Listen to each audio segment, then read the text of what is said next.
اتكلمنا قبل كده عن جرح الرفض، وقلنا هنفتح ملف الجروح الخمسة الأساسية اللي بنمر بيها كلنا. ممكن يكون عندنا جرح 2 3 4 5، والمتوسط بيبقى عندنا منهم 3 جروح. النهاردة هنتكلم على فكرة جرح الهجر، وهو تاني أعمق جرح ممكن نكون اتعرضنا له. يعني ايه جرح الهجر؟ جرح الهجر ببساطة ان احنا بنتعرض لإهمال عاطفي، ما بنبقاش مشاعرنا او العواطف بتاعتنا ملباه، حتى ما حدش بيحترمها، ما حدش بيسأل فيها، ما حدش بيهتم بيها، وبالتالي احنا متعطشين لفكرة الاهتمام العاطفي. طيب ليه ده بيوجع؟ ليه الجرح ده من الجروح العميقة؟ لان بفقد الامان. انا فجأة بحس ان انا محدش بيسأل فيا، انا فجأة بحس ان انا ممكن اتساب، انا فجأة الحال بيتغير بيا وبيروح لحال تاني خالص، فانا حاسس بعدم امان. طب ايه الكلمات اللي لو لقيتني بفكر فيها او بقولها لنفسي اعرف ان انا عندي جرح الهجر ده؟ اول كلمة، انا جوايا خوف بيقول ايه؟ بيقول ان انا مش كفاية، انا لو الناس قربت الناس هتسيبني، إيه، انا ممكن ابقى لوحدي، انا مش انا ماليش حد، انا ما حدش بيحس بيا. كل ده طالع من جرح الهجر. طب ايه العلامات اللي بتقولي ان انا ممكن يكون عندي جرح الهجر؟ اول علامه التعلق بسرعه، بتعلق بسرعه قوي. واحد قال لي ازيك عامله ايه، انا اتعلقت بيه، ده انسان طيب. واحده قالت لي الله انت شكلك حلو النهارده، دي اعز صديقه ليا. فالتعلق بسرعه. طيب تاني حاجه ان انا يعني قربي من الناس ممكن يكون هو السبيل الامان الوحيد.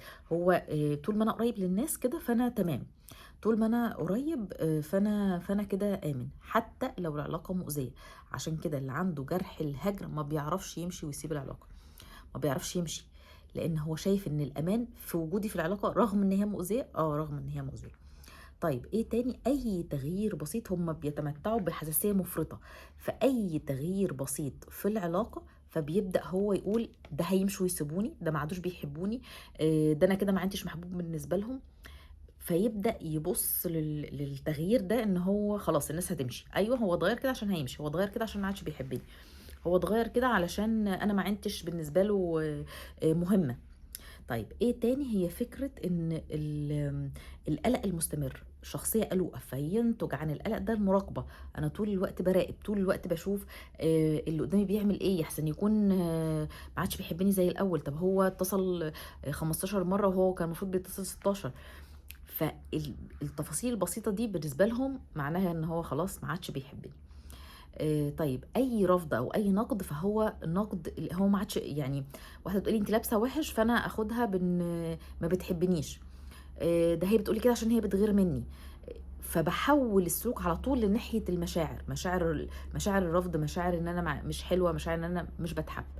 طيب ايه الأسباب اللي بتؤدي إلى جرح الرفض؟ أول حاجة في أسباب جرح الرفض الهجر من الأهل.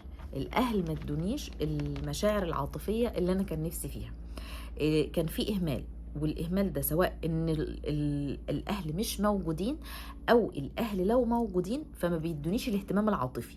ممكن يكونوا بيدوني اهتمام، يعني بيأكلوني بيشربوني أحلى بيت أحلى لبس أحلى، لكن مفيش عاطفة. الشخص اللي بيعاني من جرح الهجر هو عنده جوع عاطفي، جعان لفكرة العاطفة، وفكرة ان حد يطبطب على مشاعره، يفهم مشاعره، يقدر مشاعره، عشان كده بيتعلق بسرعة. طيب ايه تاني؟ مفيش امان، البيئة اللي انا فيها مفيش امان، فجأة تقلب خناقة، فجأة يلا نسيب البيت، فجأة احنا محتاجين نغير حياتنا كلها. تعرض للخيانة، حصلت خيانة سواء من الاهل او الزوج او الزوجة، او من ان انا كل شويه بتوعد بحاجه ومحدش بيعمل لي حاجه، فما عدتش بصدق، حاسس ان انا مهما الشخص وعدني فمش هيعمل ده، فبتعلق قوي في الكلام. فعندي ان حد يقول لي كلمه وما ينفذهاش، عندي ده لا هو ما عادش بيحبني، هو ما عادش مصدر امان ليا، بيشك كتير في الناس، فعشان كده يقعد كتير يراقب، لان هو متوقع ان في اي وقت اللي قدامي ما عادش بيحبني وهيهجرني، هيمشي ويسيبني. طيب ايه تاني؟ ان الشخص يوعده باي حاجه ثم يختفي، يعني مفيش تنفيذ للوعود. فالاهل اللي بتوعد ولادها هنجيب لكم اللعبه الفلانيه هنعمل، مع تكرار ده بيسبب لهم في جرح الهجر.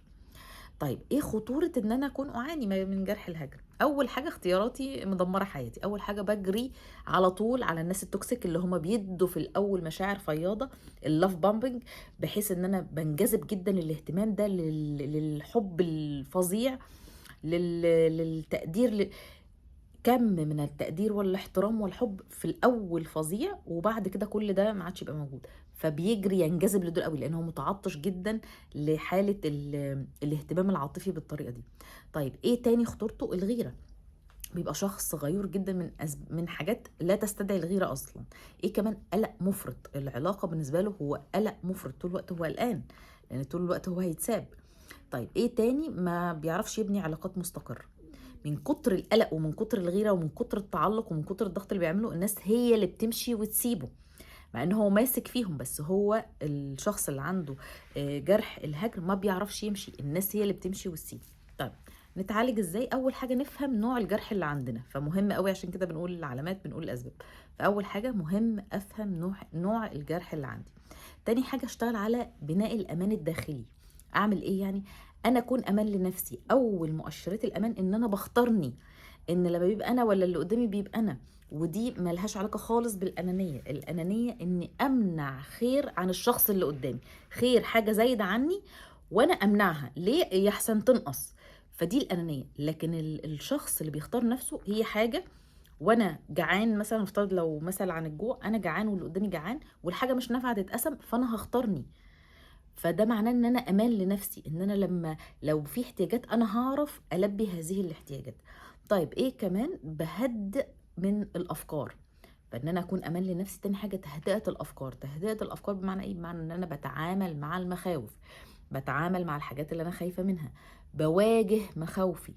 طيب ايه كمان؟ بحاول يكون عندي علاقات صحيه متعدده، ما بركزش في حاجه واحده، يعني علاقتي بولادي، علاقتي باهلي، علاقتي بجوزي، علاقتي باصدقائي، علاقتي في الشغل، فتعدد مصادر العلاقات ده بيخليني قادر ان انا اكون مطمئن اكتر.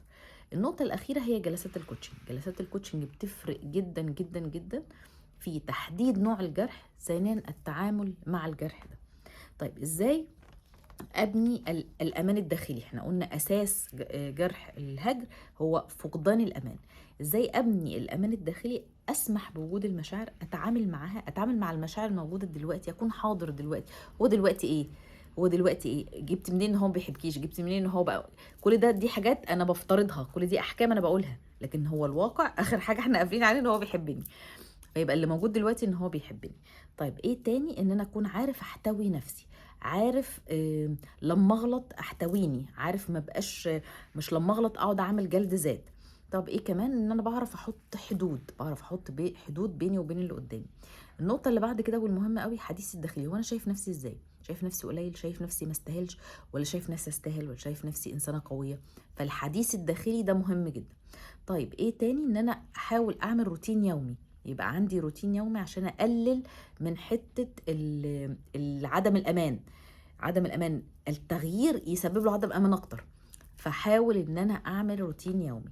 ايه كمان؟ ان انا يكون علاقتي علاقه صحيه مع نفسي، عارف احبني فعلا، عارف اكون سند ودعم لنفسي فعلا. دي كان بعض الحاجات اللي تعرفنا اذا كنا نعاني من جرح الهجر ولا لا، والطريقه اللي نتعامل بيها ازاي مع جرح الهجر. انا لايف كوتش شيماء حزة، اشوفكم على خير.